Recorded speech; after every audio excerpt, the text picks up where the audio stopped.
Hi friends, welcome back to Kamakshi tailoring class. నేను ఈరోజు fish hands ఏ విధంగా కుట్టాలో చూపిస్తున్నాను ఫ్రెండ్స్. నేను లైనింగ్ అనేది నానబెట్టి రెడీగా పెట్టుకున్నాను. డబల్ ఫోల్డ్ చేశాను.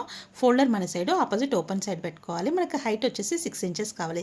6 ఇంచెస్ దగ్గర ఒక లైన్ అనేది మార్కింగ్ చేసుకోవాలి. 2 ఇంచెస్ దగ్గర ఒక బాక్స్ లాగా మార్కింగ్ చేయాలి. తర్వాత మనకు విడ్త్ ఎంత కావాలి చూసుకోవాలి. విడ్త్ అనేది 11 ఇంచెస్ కావాలి. 11 ఇంచెస్ దగ్గర ఒక మార్కింగ్ చేసుకొని ఆర్మ్ డౌన్ 3 ఇంచెస్, తర్వాత మజిల్ రౌండ్ 7 ఇంచెస్, కింద డౌన్ వచ్చి 6 ఇంచెస్, 6 ఇంచెస్ తర్వాత 2 ఇంచెస్ ఎక్స్ట్రా. ఈ విధంగా క్లాత్ని తీసుకొని మార్కింగ్ చేసుకోవాలి. మనం ఆర్మ్ డౌన్ మాత్రం మార్కింగ్ చేయాలి ఫ్రెండ్స్. లోతు అనేది ఇప్పుడే కట్ చేసుకోవద్దు, మనం కుట్టేటప్పుడు కట్ చేయాలి. తర్వాత మనం 2 ఇంచెస్ ఎక్స్ట్రా క్లాత్ ఎక్కడైతే తీసుకున్నామో అక్కడ ఒక చిన్న టక్ ఇవ్వాలి, మధ్యలో ఒక టక్ ఇవ్వాలి, మళ్ళీ జాయింట్ దగ్గర ఒక టక్ ఇవ్వాలి. తర్వాత మిడిల్ పాయింట్ నుంచి మనం ఈ విధంగా ఫిష్ లాగా మార్కింగ్ చేసుకోవాలి. క్రాస్గా చూడడానికి మనకు లుక్ ఫిష్ లాగా వస్తుంది. అదేవిధంగా చూడడానికి ఈ విధంగా పెట్టుకొని స్టిచ్ వేసుకున్న తర్వాత మనం కుట్టాలి.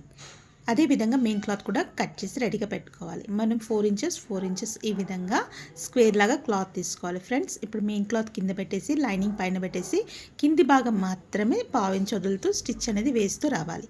ఈ విధంగా అక్కడక్కడ టక్స్ ఇవ్వాలి.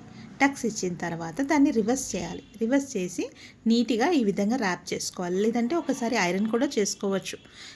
కార్నర్కి ఒక స్టిచ్ అనేది వేసుకుంటూ రావాలి. తర్వాత రివర్స్లో లైనింగ్ ఏ విధంగా ఉందో అదే విధంగా స్టిచ్ అనేది వేస్తూ రావాలి. ఎక్స్ట్రా క్లాత్ని దగ్గరికి కట్ చేసుకోవాలి. మరో విధంగా కూడా మరొక హ్యాండ్ కూడా అంటే మరొక ప్రక్కన కూడా అదే విధంగా స్టిచ్ వేయాలి. ఫస్ట్ కింది భాగం వేయాలి.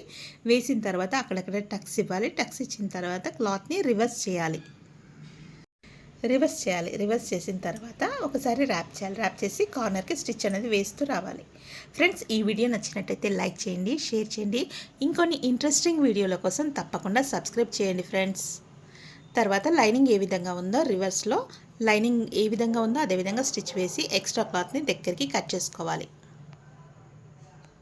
మనం మధ్య పార్ట్లో ఒక టక్ ఇచ్చాం కదా, 2 ఇంచెస్ దగ్గర కూడా ఒక టక్ ఇచ్చాం. కరెక్ట్గా అది ఒకదానిపైనకి ఒకటి వచ్చేటట్టుగా చూసుకుంటూ ఫస్ట్ లాక్ చేసేయాలి. అంటే స్ట్రైట్గా కార్నర్కి స్టిచ్ వేసిన తర్వాత క్రాస్కి కూడా స్టిచ్ వేసిన తర్వాత మనం డిజైన్కి 4 ఇంచెస్ క్లాత్ తీసుకున్నాం కదా ఫ్రెండ్స్. ఈ విధంగా 2 టైమ్స్ ఫోల్డ్ చేయాలి. ట్రయాంగిల్ షేప్లో కార్నర్కి స్టిచ్ వేసుకోవాలి.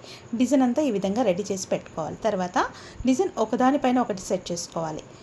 గ్రీన్ పైన పింక్ పైన గ్రీన్, మళ్ళీ పింక్. ఈ విధంగా కార్నర్కి స్టిచ్ అనేది వేస్తూ రావాలి. నీట్గా రావాలి ఫ్రెండ్స్. మరో ప్రక్కన కూడా అదే విధంగా కుట్టుకోవాలి. కుట్టిన తర్వాత డిజైన్ అనేది మధ్యలో సెట్ చేస్తూ ఈ విధంగా స్టిచ్ వేసుకోవాలి. వీ షేప్లో స్టిచ్ వేయాలి. ఫ్రంట్ బ్యాక్ రబ్ చేయాలి. అదేవిధంగా మరొక హ్యాండ్ కూడా రెడీ చేసి పెట్టుకోవాలి. Thank you friends. Thank you for watching. Bye friends.